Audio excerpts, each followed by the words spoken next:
Bismillahirrahmanirrahim. Assalamualaikum warahmatullahi wabarakatuh. Nama saya Ferisa Nur Fauziah, mahasiswa Fakultas Hukum Universitas Islam Bandung. Kali ini saya akan membahas mengenai implementasi Akta Pengakuan Utang dihubungkan dengan jaminan hak tanggungan di Indonesia sebagai bentuk syarat kelulusan. Pembahasan ini mengenai latar belakang, identifikasi masalah, analisis, dan kesimpulan. Berbicara mengenai latar belakang, hal ini berawal dari kebutuhan pinjaman masyarakat. Karena kebutuhan pinjaman dari masyarakat, muncullah perjanjian utang piutang dengan jaminan yang telah diatur oleh pemerintah dengan menghubungkan masyarakat pada lembaga keuangan bank maupun non-bank dengan lembaga jaminan.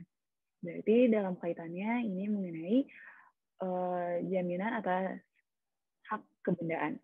Nah, dalam praktiknya, perjanjian utang piutang dengan jaminan dapat dilakukan oleh antar perorangan, yang mana dalam pembahasan ini jaminan atas tanah atau hak tanggungan. Kronologis pinjaman di masyarakat mengenai Akta Pengakuan Utang. Yang menarik perhatian penulis skripsi, Akta Pengakuan Utang sebagai suatu instrumen alat bukti bagi kreditur pada perjanjian kredit. Ini pada umumnya, Akta Pengakuan Utang ini sebagai instrumen alat bukti. Kini dapat digunakan pada perjanjian pinjam-meminjam yang dihubungkan pada jaminan hak atas tanggungan sebagai perjanjian pokok pada tata cara pendaftaran APHT. Tapi kita lihat identifikasi masalahnya. Yang pertama berarti bagaimana kedudukan Akta Pengakuan Utang dihubungkan dengan jaminan hak tanggungan di Indonesia dan bagaimanakah implementasi hak Akta Pengakuan Utang dihubungkan dengan jaminan hak tanggungan di Indonesia. Analisis dan kesimpulannya, kronologisnya nih, perjanjian Akta Pengakuan Utang dengan jaminan hak tanggungan ini berawal dari permintaan para pihak untuk pembayaran pelunasan kredit.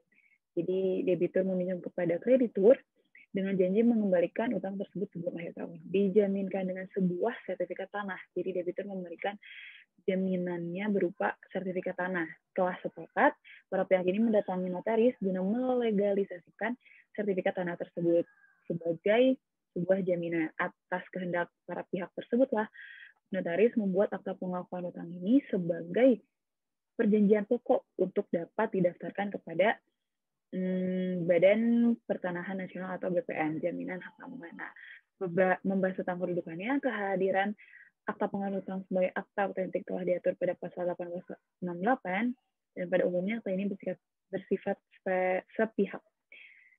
Namun dalam analisis penulis, Akta Pengakuan Utang dalam perbuatan hukum ini dapat dikatakan sebagai dua belah pihak, bukan hanya sepihak.